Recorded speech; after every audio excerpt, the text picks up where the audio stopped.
Hello everyone, this is Flammy, and welcome back to their high level attack video. So we got a couple of things to talk about today. I have one worker free, and it actually just finished up just before I started recording, and it was working on the Barbarian King, so it is now level 3. Managed to slowly get up to 15,000 Dark Elixir, which was needed for level 3. Mostly that was just from my drill. I also started a bunch of constructions fairly recently. Barbarian King was one, that was only a 24-hour upgrade. This other one has been going for about a day, and this Dark Elixir drill as well. I basically just had the resources, so I threw them into that, but I wanted to talk about something pretty important, and that's worker juggling. So how you plan out your workers is pretty important to high levels. So right now, for example, I don't have very many resources, but I mean, I could sit down for an hour or two and raid, and I'm certainly would get enough to start something. Maybe it'd only be like 1 million to start this air defense, or maybe it'd be a bit more to start this Tesla, or maybe it'd be a bit more than that to start another cannon or something. Perhaps if I was ambitious, I could go for even more and spend it on wall or something too. But how I spend my workers and how I queue them up is pretty important. So what I've got going here is something where I try to keep one worker free at all times, and let me explain why. First, it gives a lot of flexibility in terms of doing things like removing decorations, or if I feel like having one of these workers free to start an upgrade, I want to be able to react accordingly. So if I have a ton of gold, I can throw it into walls, or if I go raid a bunch, I can throw it into whatever I need to. Basically, it gives me a lot of flexibility. Now, the other advantage is this. So I can also, I got these 3 workers working, but it doesn't mean I'm always going to keep this one worker busy. Obviously, right now they're working on natural decoration, but say when this air defense is only 1 day or 12 hours off from being complete, there's no reason I need to keep this last worker around free. Then when this finishes, I'll have 2 workers. I can start this last worker on a construction when this is still underway. So this lets me juggle in that way. But part of this means I need to look at when things are going to end. So this is going to end in 2 days. This is going to end in 2 days also, about 6 hours after the previous one. And then this one's going to end in 3 days. So if I was going to start another upgrade right now, say I had like millions and millions of gold, I could do whatever I wanted. Would I want to do something that laid right in this range? These are all finishing up relatively close to one another, within about a day and a half. No, instead I would want to start something that was farther out than 13 and a half days, ideally something 4 days or beyond. Then I'd have my workers all staggered, so they'd all come free at different times. Even more so than that is, I want to keep this in mind as this starts finishing up. So once this is 12 hours out, this will be, what is it? 2 days? Man, I need to think about this. So once this is nearly finished, so a little bit out, I don't want to start something that's also like a 1 day, so like the workers will then finish up at the same time. That would be a good time to start a longer construction as well. Alright then, so that's probably enough talking about that.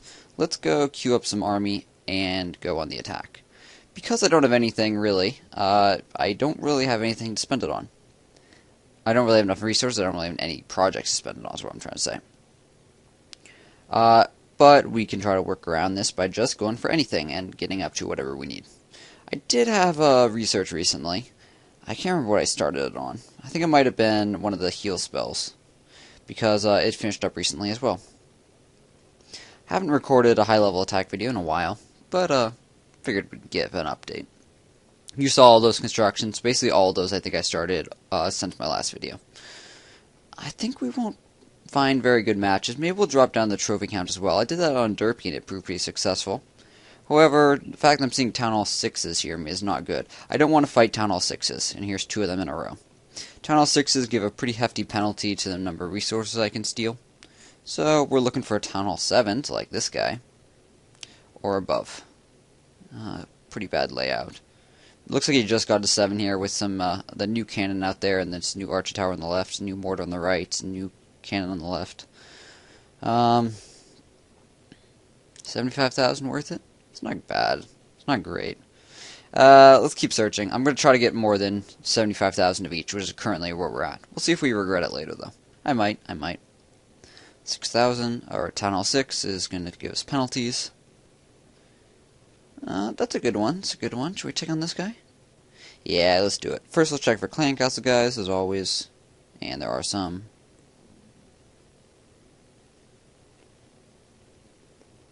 And then we're going to attack straight into this with one wall breaker, and then all the giants. Do we need more guys to deal with the clan castle? I think they got it right there. Drop the healer. I don't really need to worry about the other air defense. Once the giants work their way around to that, and the healer dies, they'll have killed enough of the defenses that I probably don't need to worry about them dying to everything else. But we'll see. Something to keep an eye on for sure.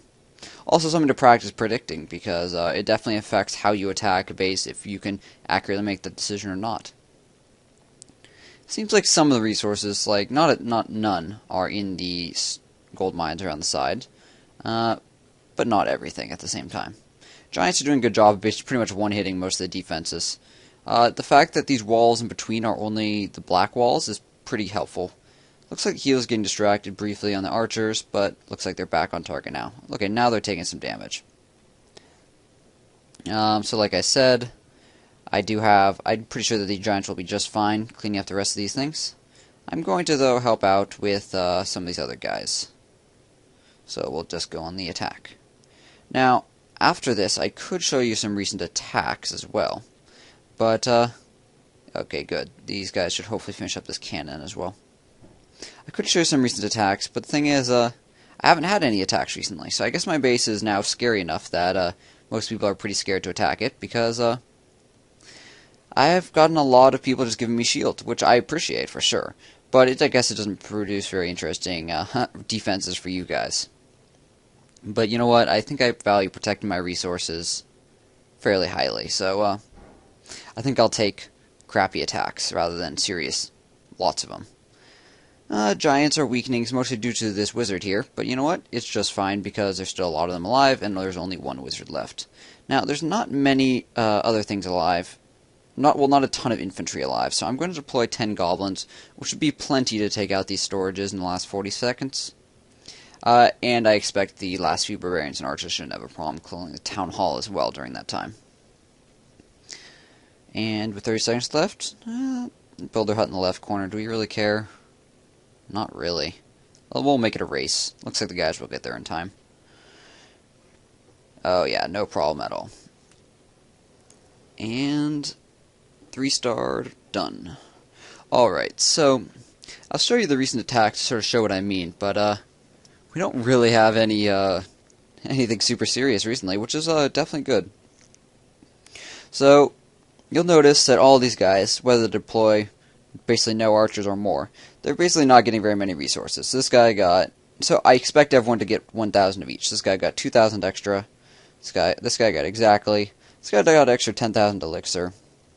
And this guy got pissed and threw a spell, looks like. Even the spell, though, I mean, he must have dropped. Let's watch that. I wonder where he drops the spell. Even though he drops a spell, it doesn't even pay for itself, so that's a pretty bad decision, I must say.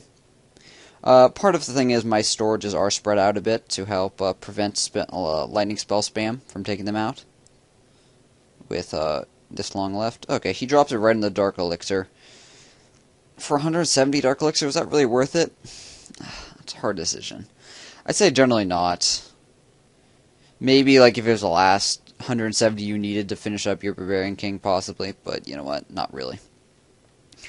But basically, right there, we just get a little bit of resources, and I mean, the fact that we drop our shield doesn't matter too much, because you've seen that many people recently have attacked us with, I guess I can show you more of them. Before I go queue up my army, I'll show you more. Basically, look at these recent attacks. Lots and lots and lots of people just, yeah, in the last 4 days here, no serious attacks. Well, I guess some of them were trying to attack a bit more heavily, but I would say none of them paid off. So, what do we need infantry-wise to train up? 23 barbarians, 10 goblins, and 1 wall breaker. I'm not going to attack right after this, so I'm not particularly concerned about keeping these things even. But I do want to queue up the correct number of guys, for sure. There's that, and then we'll queue up in here. And this goes out exactly to 200, and that will keep it even. Then we need to add 1 healer for next time in here. And we're good to go for next time. So that army will take, oh, I don't know, bit less than 20 minutes to train up. If I wanted to attack again in 15 or so, I probably could if I evened them out, if not slightly less than that. But you know what? That's going to wrap it up for this video. To wrap us up, I am going to go check out one of these bases. Let's pick the highest trophy count. 570 is pretty high. Ooh, there's a good one. Ooh, both those are high. 678. Wonder what sort of Town Hall this will be. A Town Hall 7. Pretty high for Town Hall 7. They got the Barbarian King up. Got a lot of space inside, I must say. I mean, sure, some of it's going to have traps in it, but can't imagine it'd be that effective. This air defense in here is interesting. It's very protected. It would be hard to get to with giants unless you double wall breaker through here, which is definitely possible. One downside about this base is they protect their elixir storages and gold mine, or elixir collectors and gold mines really heavily. I mean, that's an okay decision, but what it does is it forces your defenses, like this arch tower, this cannon, and this cannon down here, forces them to be very, very spread out, which means overall your defense is going to be much weaker. Basically what I'm talking about all this for is you guys can talk about in the comment section how do you attack this base. So let me know in the comment section what you think about that, and comment on other people's responses and what you think about their suggestions as well. Maybe you're just going to pick off part of it. Although this base looks like they got some good resources in the center, so let's see here. Ooh, 200,000 elixir in each dark elixir or each elixir storage. 93,000 in the gold storages, and how much dark elixir? 3,000 dark elixir. Of course, you're not able to steal all that, but you know what? Let me know how you'd attack in the comment section below. Now, to wrap up this video, thank you guys very much for watching. If you have not subscribed, why not subscribe? I put out Clash of Clans videos every day. Beyond that, if you already are subscribed, thank you very much for watching and for your continued support. You can show the support by liking and commenting below. Thank you guys very much for watching, and as always, have a great day.